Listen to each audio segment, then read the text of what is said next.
Something new is happening on planet Earth, big enough to be seen from space. Hotspots, buzzing with the energy of millions of people. For the first time in human history, more of us live in cities than in the country. But these are cities on a different scale. In just 50 years, we've seen the birth, the growth, and now the dominance of the megacity. Sprawling, seething, noisy, polluted, crammed with 10 million, 15, sometimes even 30 million people. These cities are complicated, fragile places, constantly on the edge. These are places of overcrowding, squalor. But these are also the most exciting places on the Earth, brim with optimism and fun and energy. Love them or loathe them, fear them or embrace them, the megacities are the human future of the planet. What is the great story of our times? It's migration, the emptying of countryside, villages and small towns into the great cities, the tramp of billions of people. One of the biggest gambles the human race has taken. In this programme, I'm going to be talking to some of the winners. So you mean about the view? Good grief. 9 million quid. Wow. And the losers. What's this? So this is a government notice saying get out before a certain date. I'll be living in the middle of sprawling slums. It's about 1:30 in the morning now, and I'm eaten alive by mosquitoes.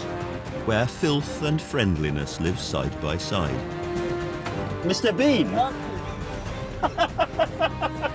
I'll climb the mighty new fingers of the metropolis.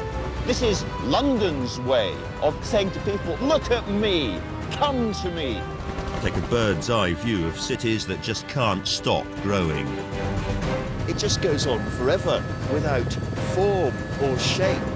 But I'll also ask whether an ultra-slick and efficient megacity sucks the life out of its people. Who'd want to live in a city with no sense of its own past?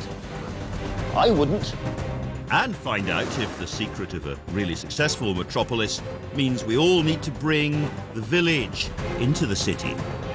I've got too many friends.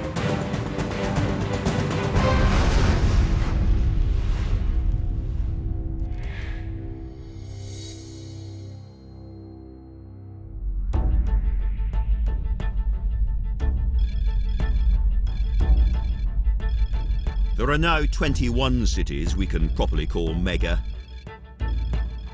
That is, they have a population of more than 10 million people. All of them are relentlessly changing and shifting and, above all, growing, and there are plenty more on the way. Over the course of this series, I'm going to be journeying to 5 of the world's key megacities. Shanghai would like to think of itself as the new capital of the world. Right now, the most dynamic megacity on the planet, sprawling sideways and sprouting upwards.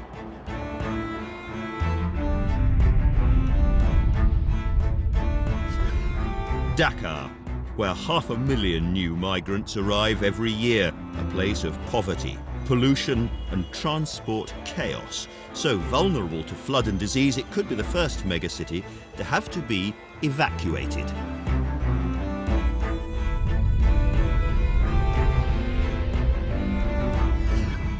Tokyo, which is still the largest city on the Earth, 33 million people jammed into the ultimate high-tech urban hive.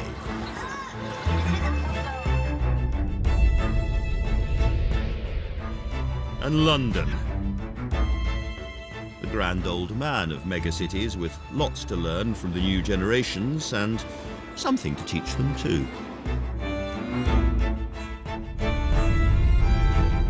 And last of all, Mexico City, one of the most dangerous cities in the world, but for my money, one of the most enjoyable as well, brimming with surprises. This story, though, doesn't begin in the city at all, but tens, if not hundreds of miles away, out in the countryside.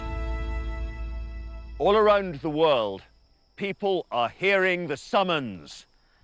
But this has nothing to do with religion. They are answering the call of the city.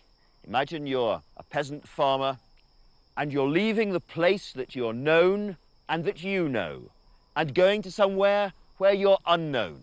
And yet, in their tens of millions, people are turning their backs on all of this and going in one direction only, to the city. By 2050, the world's cities will absorb over 3 billion people, and the population in the countryside will stop growing. By then, 70% of the world will live in cities, and by the end of the century, 3/4 of the entire planet will be urban. This will mark the end of the biggest shift in human civilization since the birth of agriculture. And why are these people going? For the promise of a better life, wealth, even luxury. I don't know if the streets of the megacities are exactly paved with gold, but they are splattered with posh brands and adverts selling, in essence, a better tomorrow. And so they act like huge magnets every day.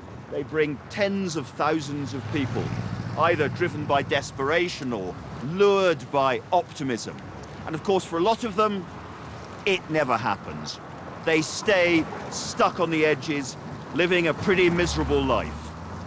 But hundreds of thousands do make the jump, and they start to climb the ladder of opportunity and get at least a bit of what they hoped for. They're never the same afterwards. In Shanghai, at the top of one of those ladders, is Tang Jung. The transformative power of the megacities worked for him. He's one of the winners. His parents were humble workers. Now he is Shanghai's richest man. He's made his money from the millions of people in the city seeking entertainment. Shanghai is the karaoke bar capital of the world. Tang is its emperor. I invented some of the cool kind of idea stuff. For example, you sing karaoke. You know karaoke. Yes, absolutely. And I invented one very unique kind of system.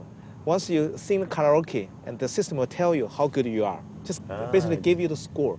I Yeah. call it a karaoke score machine. So it was an electronic Simon Cowell. Exactly. And so I earned first part of my, in my life, the money. Yeah. I earned money from Samsung, and then I founded my own, the computer company there. When I came back to Shanghai in 1997. So what was Shanghai looking like then? None of these skyscrapers? No, not at all. You didn't see any like kind of high-priced buildings here in Shanghai. Just 10 years. It is. Astonishing story. Even to me, I've been living in Shanghai for 13 years. Yeah. Shanghai is changing almost like a weekly or monthly base. Tang is the top of the megacity pile, but he's not unique. Shanghai has over 7,000 billionaires. I'm going to say that again. 7,000 billionaires.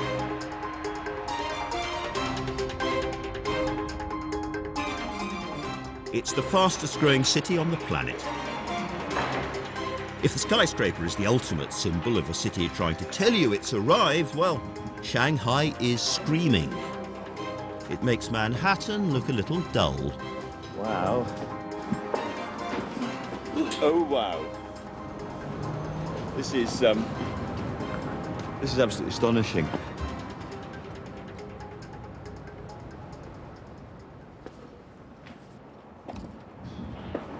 This is the first time I've seen Shanghai from this high up, and it is breathtaking. It's a sort of, it's like a German forest of skyscrapers. They're sprouting almost as you look at them, and the minute you see one that you're told is the tallest, and some of them look like they've been badly drawn in the wrong perspective because they are just dizzyingly, unsettlingly big. And apparently there's a much, much bigger one just arriving, which is going to dwarf those.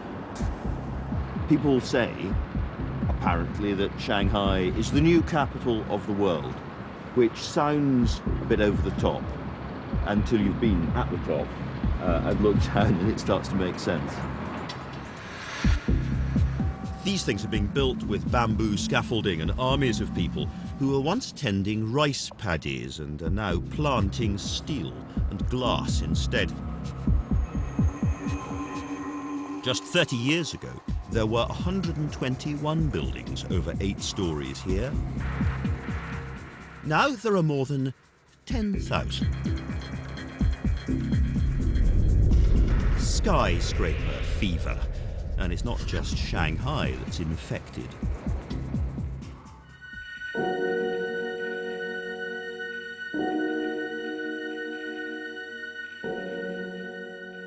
I am currently at the highest point of the highest building site in Europe. Just one of the extraordinary new skyscrapers, leaping out of the urban clutter below them all round the world.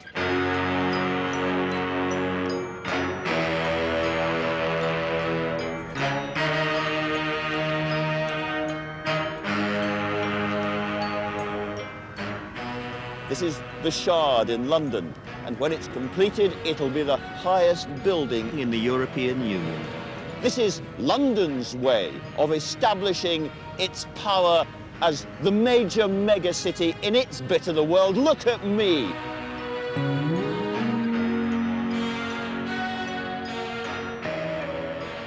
These skyscrapers are packages of money, technical brilliance, engineering and imagination.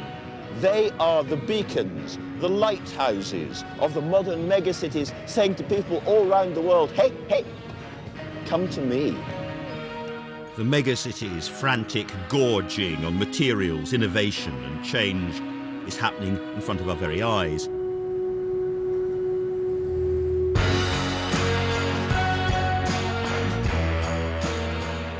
The Shard will rise to 1,016 feet. And it's growing at a phenomenal Jack and the Beanstalk pace. Every 2 weeks, 3 floors are added, and eventually there'll be 87 of them. When you're building a building this high, there's one piece of kit you can't do without, of course. Taller than the skyscraper itself, the crane. Take a look above you and you will spot the unsung heroes of the skyscraper world, the people who spend their working lives dangling up in the air. And getting to meet one of them means I have a rather serious morning's walk to work. It's unsettlingly open. Good God. I hope I never have to climb up a ladder that's longer than that one. I'm up here to talk to John Young, one of the crane drivers who's building this extraordinary place. Apart from anything else, just to find out how he does it. Hi, John. It is an amazing site up here. Is there a sort of big sense of pride in doing this job? Yeah, you're never tired of the view, Andrew, you know. You can be in a job for a year, 2 years. Yeah. And all of a sudden recognise things that you never knew were there before. You know, you can never tire of the view, especially in the night time when the lights come on. Yeah, fantastic. Yeah. Working at these extreme heights means the operators often have to work blind, delicately shifting around tons of steel with the help of a team hundreds of feet below them. OK, John, fast as you like, horse it up. John, keep blasting her up. Just give her a little tap round here right now on the wheel, please, John. And horse her up, fast as you like. Keep going up, keep tapping left.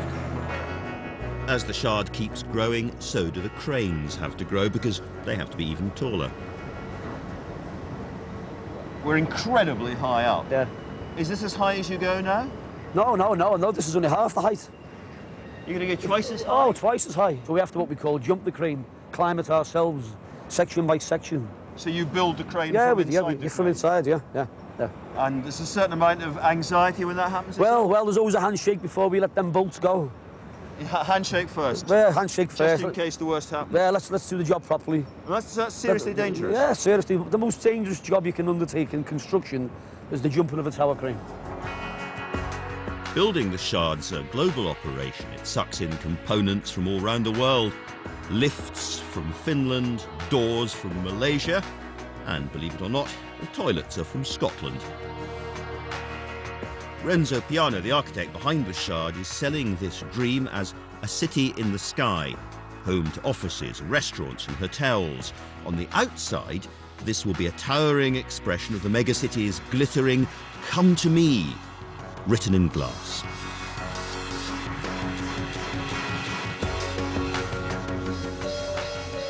One of the big differences between the new skyscrapers is what they're saying and how they're saying it.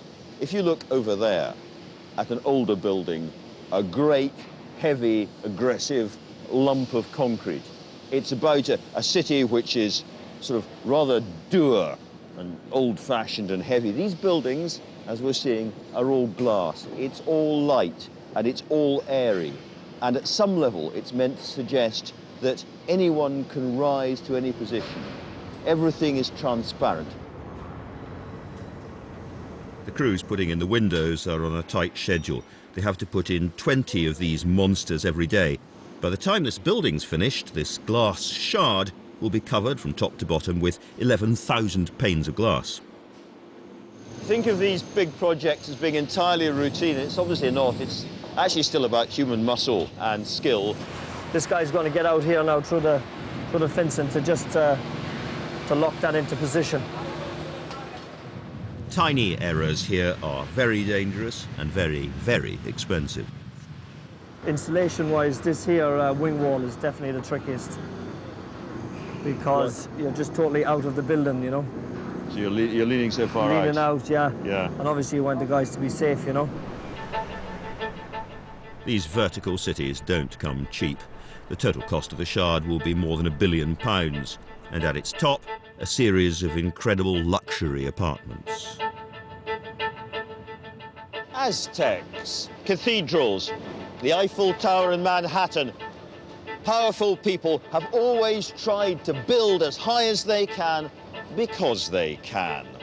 But who goes into these buildings? No gods or emperors here. Yet one thing hasn't changed. Around the world, the most spectacular buildings, the real jaw-droppers, gobsmackers, still tend to have the rich right at the top.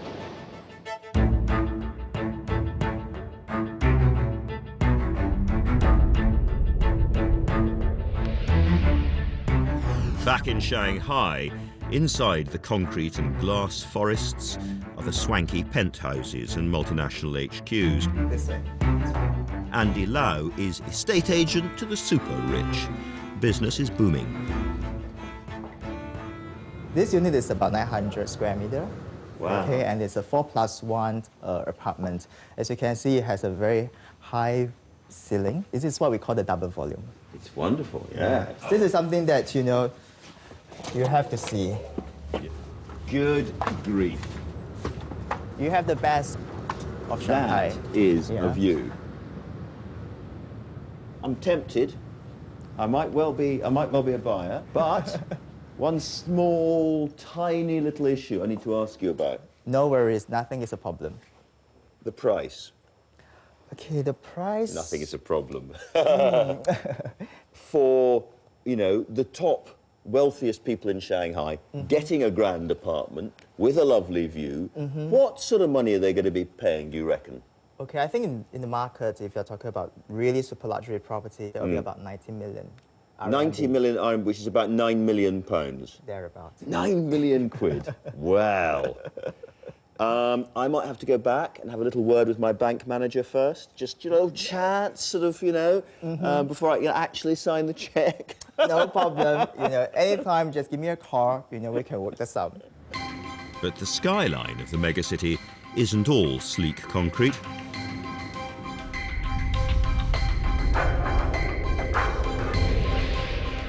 Welcome to Dhaka in Bangladesh, in all its unstructured, unregulated glory. Not only are 12 million people already living here, there's 500,000 new arrivals from the countryside pouring in every year.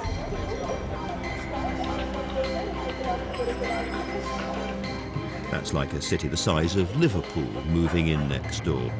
Whatever the dream of a better life, many people start here in the slums. It's estimated that the Dhaka slums are home to 4 million people. It might seem vast and daunting, but when you're on the ground in this place, you discover that it's still highly organised. So this is a slum, like thousands around the world. It's a slum, however, not a dump. It's complicated, well organised. Television area there where they're watching the cricket. Firewood store. There's a school down here. Hairdresser shop. Cigarette shop. Just like Shanghai, this place has its own social structure. One thing I've noticed, wherever you are in the world, if you come to a new city and you're trying to find where the posh bits, the better off bits are, there are a couple of infallible signs. One is better roads, a better class of road work. And the other, trees, greenery. The more greenery, by and large, the better off. And it seems to be the case even in the slum. The houses might be made from plasterboard and discarded wood. It doesn't mean that their owners can't make them very comfortable. Sohil and his family have been here for 15 years. He's made a life for himself in the slum, and he's decided to stay here. So this is a lovely house. You've got lots of lovely things here. Thank you. It's not what people would expect from being the inside of a slum house. We're very proud to be living like this. We built this ourselves, supported ourselves, and supported our family. We have everything we need to live. Could you just tell me a little bit about this community, this area? About how many people would you reckon, how many families are living here now? 10,000 people live in this slum. 10,000 people, that's a lot of, yeah. It's a proper sized town, isn't it? Yeah. But for many of the 10,000 people in this particular slum, conditions are a lot less comfortable. This way, we've got to go this way, okay? Just round the corner, 14-year-old Musharraf and his family are putting me up for the night. So you've only been speaking English for 2 years? Yeah. That's amazing. You're very good. You're really good at it. That's fantastic. Musharraf was a slum dog, a street hawker, until 2 years ago when a charity helped to pay for his education. He's very bright, but the conditions he lives in are still pretty daunting. If you want to take bath, there is a well. That's the bath? Yeah. I'm not sure about the bath. That is the toilet. Down that way? Yeah, that way. Okay, I better just dump. Okay. God, straight into the lake. Straight into the lake. And this is the room where we're gonna live. Oh, it's a big house. Big house because lots of people are living here. Eh? Yeah. Almost 9. 9 people are living in That's here. why it's a big room, yeah? Yeah, 9 people are living here. Let's get out and we can get ready for our cook. Get ready for our cooking, yes. With my sleeping quarters sorted, we're off to buy dinner in the market, which is the hub of the community. What's this? It's dry fish. I don't know. No, I think not. No. Chili, maybe. Chili. Garlic, yeah. And, onion. Garlic, onion. Thank you. Big shopping. Yeah.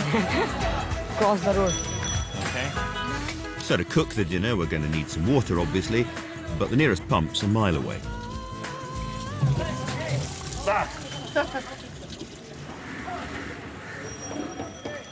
Maybe it's a little bit hard for you to carry. Well, no, it's all right. I've got to kind of experience the full thing. Can I help you? No, it's maybe. fine, Musharraf. Just give it to me. Fine. No, we both can take it. No. No, Honestly. Honestly. There we go. Look. Not That's like better. this. Not like That's this. better. What's wrong with that? Just with me. What's wrong with that? No. Come Just on. What do you push. do? Yeah, like this. Just Yeah. carry like this. Like this? Like this. Yeah. That's nice. Oh, between the two of us. Yes. All right, okay. Shared labour. Musharraf's a remarkable boy. The more so, I thought, after I'd asked him how he landed here. So, Musharraf, a bit about your family. Where did they come from? First, when I was 4 years old, we were in the village, Yeah. and then there were some problems. What Yeah, problem? we lost our lands, and we moved to Dhaka. 1998, it's the biggest flood of Bangladesh. It happened, and so. The worst flood. Yeah, worst flood.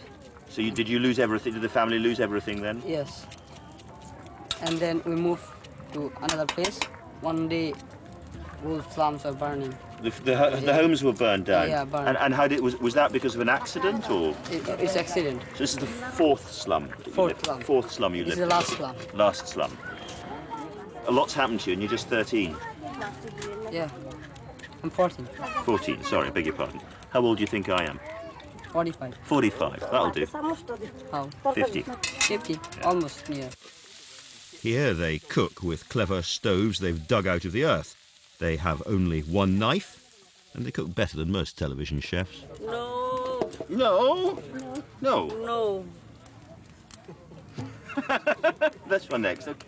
And embarrassingly, it seems I'm a dead ringer for somebody else off the box. Mr. Bean. Mr. Bean. I'm Mr. Looking Bean. like Mr. Bean. Mr. Bean. She says I'm Mr. Bean. Fair point. And after darkness falls, they watch television, with electricity expertly nicked from the official grid. But it's still a long way from the posh end of the slums. I'm Gauri. She gonna feed I'm Gauri. I'm sure. Okay. You're better at it than me. Yeah. It's very good. He's struggling now. It's too hot. It's very hot. No, Musharraf. Okay. I think it's time for me to go to bed. Yeah. I'm exhausted. It's been a long, long day. And one last... Oh, and I get my hands washed as well. No. I'm going to spend the rest of the night here in one of the shacks in the slum and say goodbye now. Good night to the camera crew. There they are. Good night, camera crew. See you in the morning. Night, off you go. It's about 1:30 in the morning now. And I'm eaten alive by mosquitoes. I've put on all sorts of stuff and got mosquito net, and it's absolutely no difference at all. I'm just covered in bites, and they're keeping on going. There's also some very large rats just underneath me. I've spotted them, more like the size of cats, I would say, and cockroaches as well. And the rats are a doddle compared with nipping out for a pee. This is the slightly forbidding looking toilet. Not only forbidding, I think pretty difficult underfoot, if I can put it that way. There we are. The main thing, first thing, is not to drop either of my sandals down the hole. You don't really want to see the next bit. I might be in a city of more than 13 million people, but it feels a lot smaller. But it's the deep dead of night now, just the occasional muttering and coughing of dog barking. And I'm wondering how many of these people are really city dwellers at all. They seem bound together by close ties of mutual obligation, family ties, simply looking out for each other and each other's children. I think the village is the natural unit, and perhaps every megacity is like a huge body crammed with millions of ghostly villages, of which this is just one.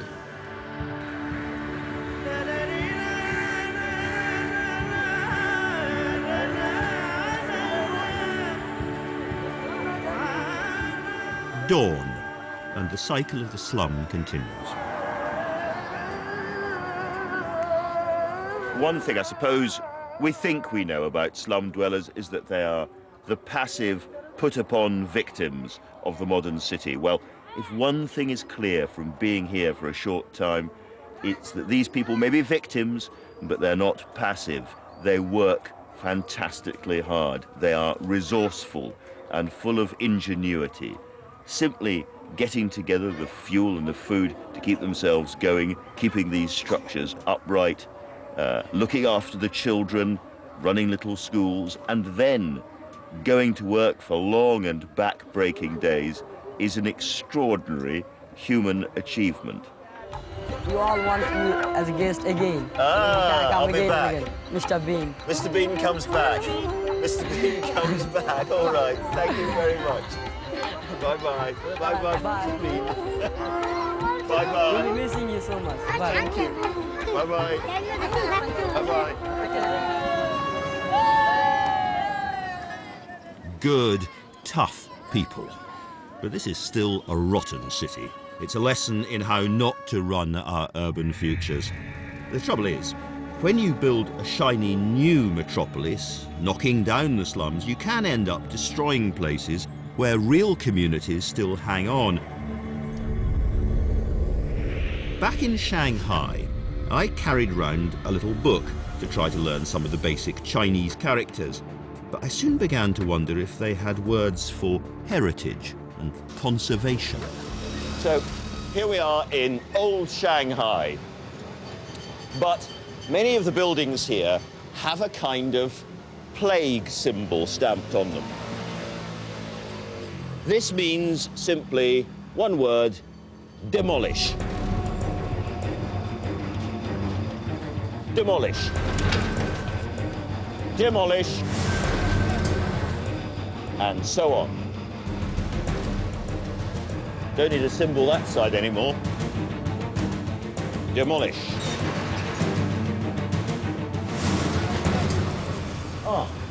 But here is a rather nice new building, or at least a new building, newish.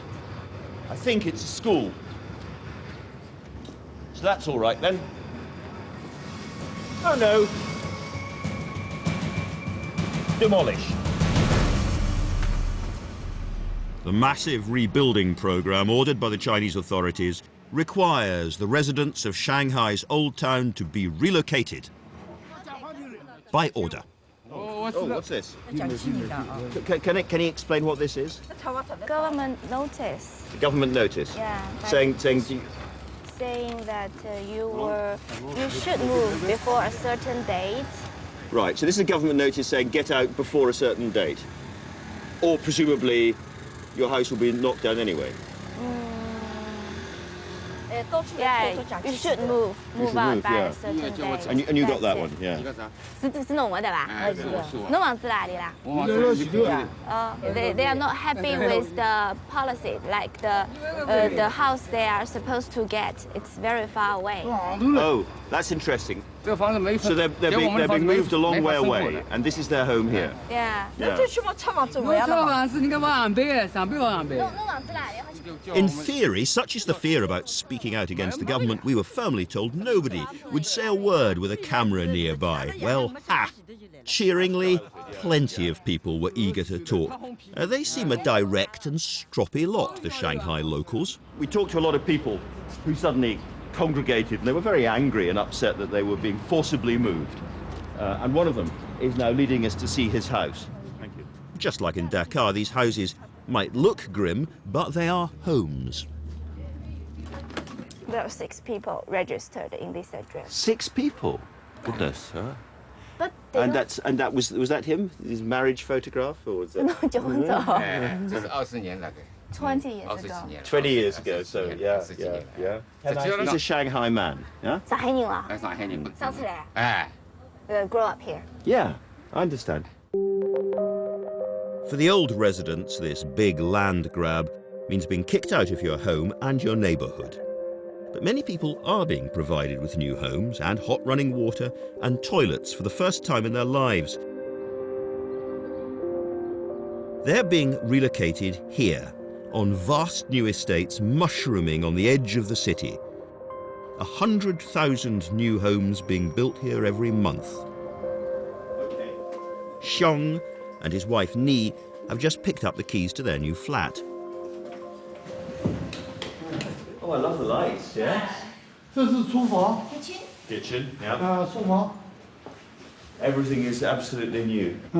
And how does this compare with their old house? 和以前住的老房子比，是另外一套，有2套。因为他结婚了，肚子保有保。Now they used to live with their son in the 20 square meter room. Now they have 2 apartments. This apartment is belong to a couple, Yeah. and their son is married, and his wife is pregnant, and they're expecting right. a baby. 为了政府嘛，造地铁。They moved for the construction of a metro line, Line 13. So they had to move and they were given this instead, or they were able to buy this instead. 10万户，这里上海市过来10万户。 In all, there will be 100,000 families moving here. In this 100,000 families? Happy people.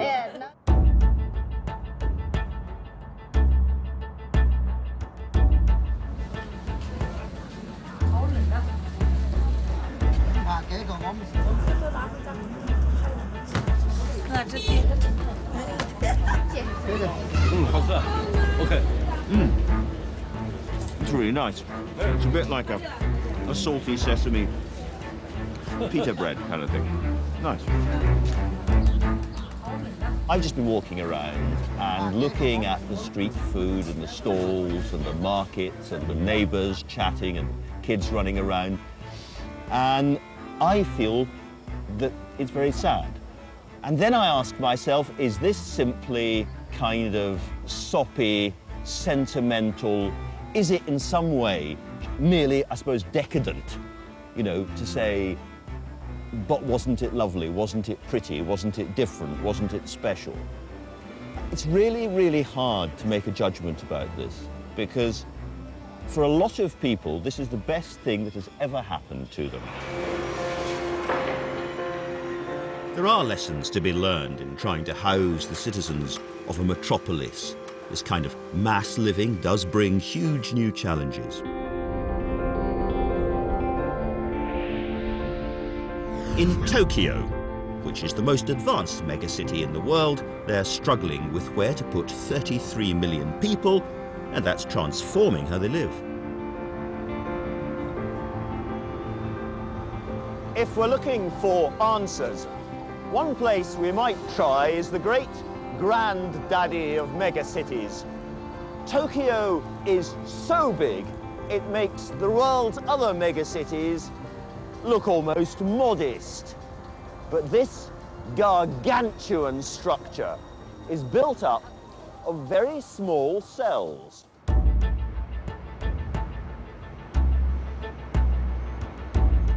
Take a bird's eye view, and down below you'll see football pitches, playgrounds, even driving schools constructed on top of buildings. Living here comes at a cost. Property prices are so exorbitant, and space is so short that it's changing what people expect a home to be. These flats are built on the same area it would take to park just 2 cars, but they provide homes for 6 people, each living in 25 square metre boxes. My goodness me. It's not very big. A bed. And not much, washing machine. I have a horrible feeling this is the kitchen. It's more like a little cupboard, but there's, and come and look at this. This is good. About as small a basin as you can imagine. And it has to be said, very public bath. I would feel like a kind of nude frog in a box. Nasty thought. I suppose there's sort of blinds of some kind. Yeah, there's blinds of some kind, but still, it's basically a small walkway with glass all around it, and not much else. I mean, how you're supposed to? You can boil a kettle here, but not much else, I'd have thought. There's one thing that's strangely missing. I don't want to be too personal about this, but there isn't. For instance, I can tell a toilet at all. Unless it's here. Oh yes, there is, and here it is. This is really deeply weird. I've been in some small places in my time. I've seen a few small flats, but this is just like the shaving or corner of a flat. I suppose I could live here. Anyone could live here. It would be very depressing, I think. I would go bonkers very quickly. I think actually I would prefer to be in that sort of shack in the slum in Dhaka in Bangladesh, you know, because your feet are at least on the ground, there's bits of green, and there's people, and there's noise, and, you know, a bit of human merriment about. And this is just bleak, isn't it, really? Tokyo is the embodiment of the highly efficient, slick, uber-modern city. For some people, it's the incarnation of the metropolis of the coming century, the megacity that runs like digital clockwork. Take the super-efficient, automated subway that's able to shift nearly 8 million people every day. This is a system so well organised that on rare occasions, when it does mess up, nobody believes you. Do you want to know how good the Tokyo train system is? If you fail to turn up for work on time, you say, really sorry, train was late.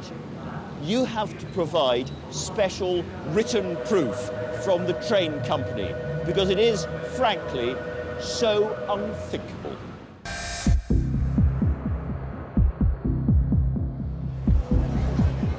Unlike communist Shanghai, capitalist Tokyo is one of the most equal cities in the world.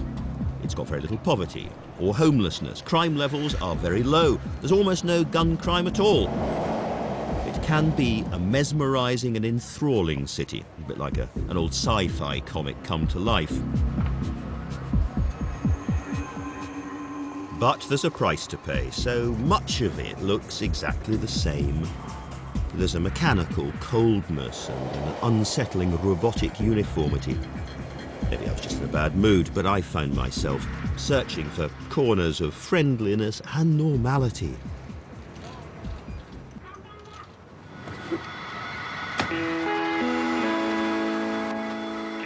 Some Tokyo dwellers feel just the same. Falling between the cracks of this highly rigid, pressurized society is a weird and growing phenomenon. The hikikomori, reclusive individuals who've totally withdrawn from social life and turned their backs on Tokyo.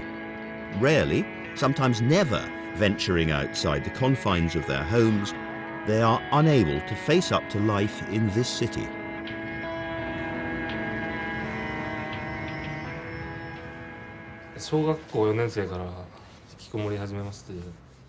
I started to become reclusive in the 4th year of primary school. I was the kind of kid who got teased. At home, I'd mostly watch TV or just mope around. My links with the outside world were completely cut off, and with the loss of those links, I became reclusive.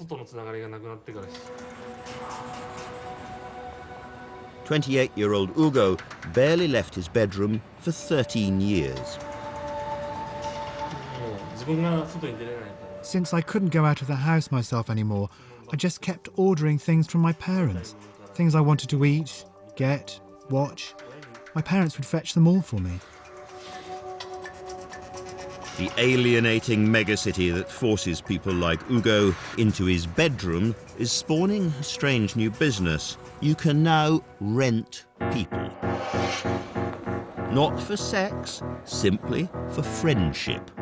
Today I'm meeting Yuhei. Aha, my friend. Yuhei. It's a great pleasure to see you. Ah, nice to see you as well. He rents himself out to the lonely. Yuhei's promised me a surprise, something to remind me of Scotland, but also something very Tokyo. Golf in the sky. Japanese, eh? Play golf anywhere. Now what happens?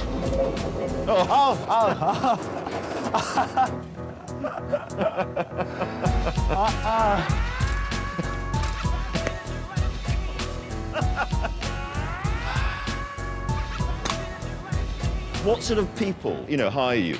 Usually I go to the wedding as a wedding guest. And that's somebody who doesn't have enough friends of their own, maybe. They want somebody to, yeah. Yeah, maybe, yes, yeah. Oh. It's not just weddings they get hired for. One of the popular jobs for these renter friends is to accompany people to bars after work to show colleagues that they're popular and interesting. It's a very funny business, isn't it? Yes, because not many Japanese people want to tell true thing to others, They're quite private, you think? Quite private, yeah. Oh, that's good. Excellent. Renting a friend because you haven't got a friend is a really bizarre, unsettling idea. Weird, beyond belief. And it does say something about a city like this where people can be so lonely that purely to get some human companionship, to have someone alongside them, not to lose face, they have to pay. I mean, it's just very sad, actually. All round the world, different megacities struggle to get this tricky balance right between community and warmth on the one hand and efficiency on the other. If you want a contrast with Tokyo, welcome to Mexico City. A colourful and dangerous sprawl of around 20 million people where life on almost every level is lived on the street. The thing about seeing Mexico City like this, floating just a few hundred yards, or 20 or 30 yards above it, is that it just goes on forever without form or shape. So it's like an incrustation or an invasion on the land below. But the only places that are untouched are where the slopes are so steep that the builders simply can't get there. If Mexico City's 2.5-hour commute in choking car fumes doesn't kill you, then the spiralling crime rate might. Let's make no bones about this, this is a dangerous place. There are 3 murders in the city every week and an estimated 500 kidnaps a month in the country. When you take to the air, you can see a yawning social divide. It's much more unequal than Tokyo. Here are penthouse suites closed off behind razor wire on one hillside and vast barrios of slum housing clinging to another.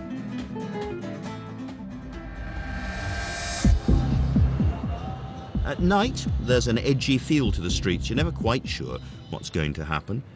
A lot of the city is controlled by gangs. But this is also an exuberant place. A city that's not being told what to do, and whose citizens live life to the full on the streets, amongst one another. Countless mariachi bands stroll the boulevards and squares playing songs for money. They're not here for the tourists. They're proud of their music for reasons that seem to my ears a little bit obscure.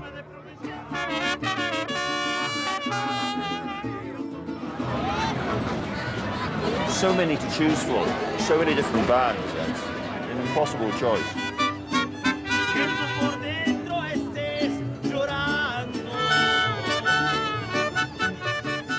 I certainly didn't find this kind of mood on the streets of Tokyo or Shanghai.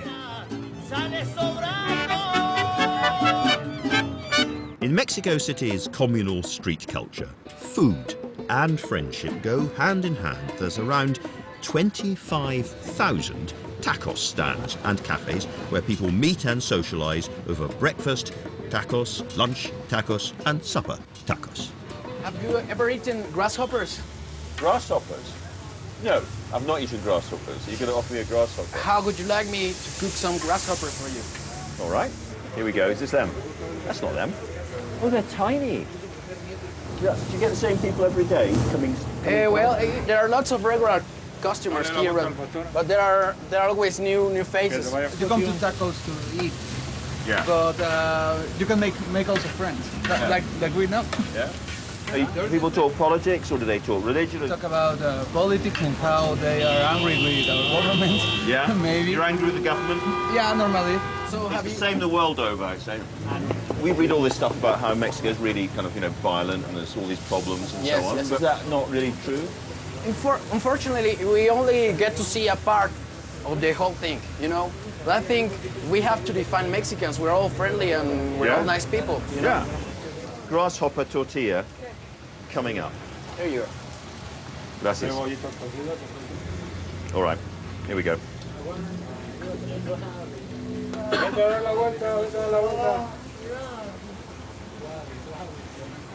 It's all right. Very nice, actually. Is it hot? Is it hot? It's hot. It's garlicky. A bit crunchy. And it doesn't taste like anything else, does it?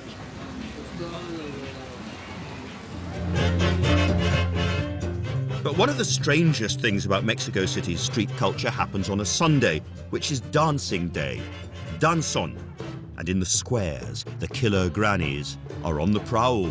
It's fantastically sociable in a rather unself-conscious way. Do you know, Mexico City... Scusi, I'm talking to the camera. See, I was talking to the camera. Scusi, un momento, okay.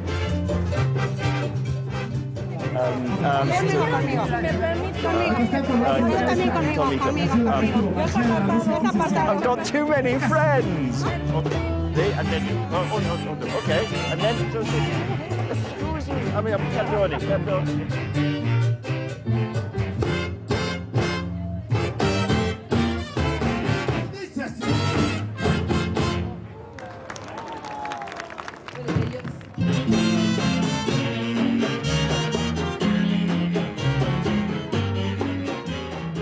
Such a friendly city. Every time I try to say something, I get pounced on. This is the kind of rich street culture that no commissar, no planner, no town hall could give you.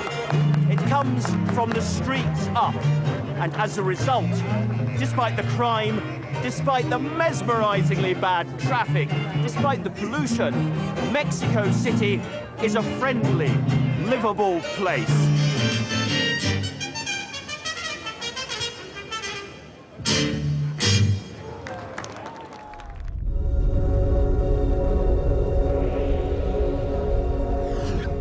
And now even old London is getting a twist of this sociability.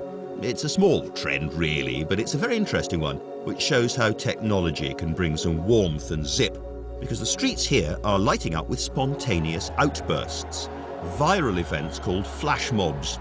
There are raves in railway stations. There are instant protests. This lot call themselves free runners.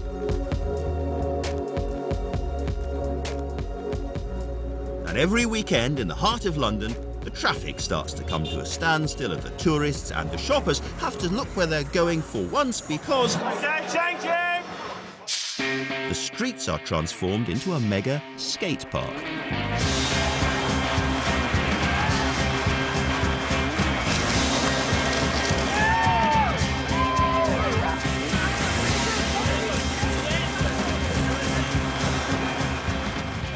This mass gathering of hundreds of skaters is as much about freedom and thrills as about community or empowerment. One of the best bits in a way is that you, for one day or for a couple of hours, it's the road's ours. It's like we don't stop for no one. We are the traffic. Yeah.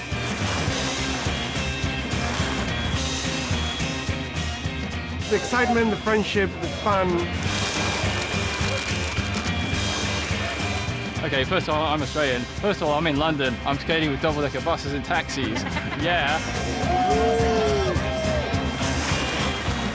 We get to go outside and play on our skates, and that in itself is exhilarating. Being able to do that, I think we're just very lucky.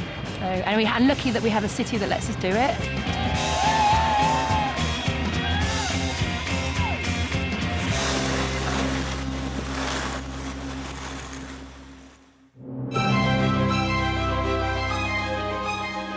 Megacities are places that could threaten a decent way of human living, cold and grim and spiritless. Or, if they have enough social mobility and enough warmth and not too much order and grow more like coral reefs composed of little villages, they'll be fine. The world's great cities are where the world's human future is going to be decided.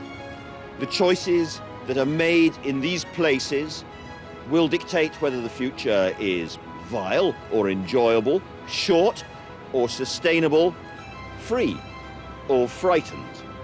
The planet has become a series of urban experiments. Tokyo, with its Japanese conformity. Shanghai, still under the thumb of communist bosses. Dakar, mired in corruption for all its exuberance. Mexico City, with its extraordinary extremes of colour and violence. So here's the good news. London, the nearest we have to a megacity, has, Lord knows, plenty of problems. It's got some terrible housing, huge inequalities, transport nightmares. But compared to many of its rivals, it does feel more open, more mixed, more of a genuinely world city. Sometimes you have to go pretty far away to realise how lucky you are back home. Next time, protecting and controlling the megacity. Uno! How do you avoid disappearing in Mexico City, the kidnap capital of the world? I'll be signing up as a new recruit in London's Riot Academy. There's nothing quite like being hailed with bricks and petrol bombs to make you see things differently. And discover how Tokyo defends itself against disaster. This is not funny.